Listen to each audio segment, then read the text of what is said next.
I first saw her on a Tuesday.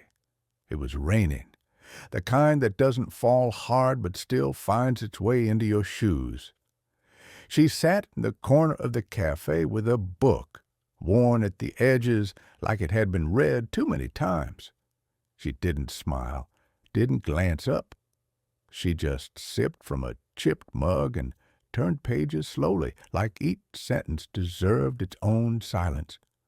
I started coming back, not because of her, not only because of her, but because something about that silence felt like mine. Weeks passed. She never missed a day, always the same chair, same mug, same quiet. I learned her routines without trying to. She read poetry, Plath mostly. She liked her coffee black, but would stir it anyway, like waiting for something to sweeten. I never spoke to her. It didn't feel right to interrupt someone who seemed so carefully stitched together. Then, one Thursday, she forgot her umbrella. The sky broke open, and so did the moment. I stepped beside her as she reached the door. "Do you want to share?" I asked, lifting mine. She looked at me for the first time, really looked, and said, "Thanks." That was it.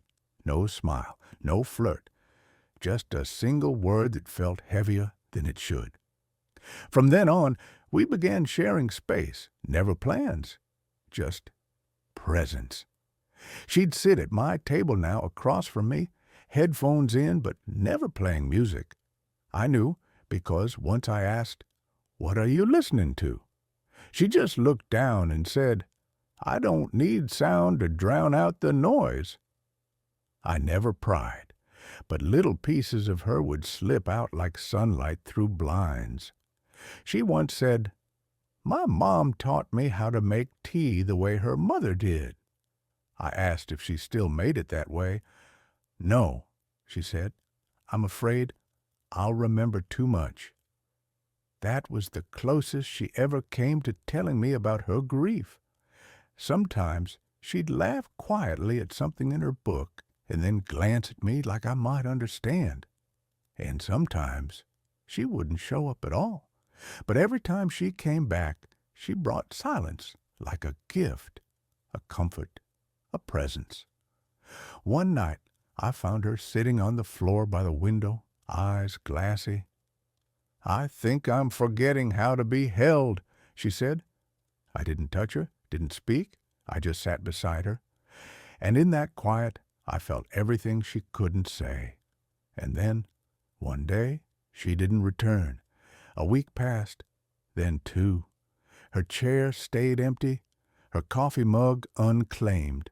The barista even left the chipped one untouched, like waiting. I came back every day, not because I expected her, but because some part of me hadn't learned how to stop waiting. Months later, I got a letter, no name, no return address, just a page. It said, "You never asked, but I needed you to know. I looked back just once, the night I left, and I almost turned around. That was it. No closure, no explanation, just the sound of a heart breaking quietly from across the street.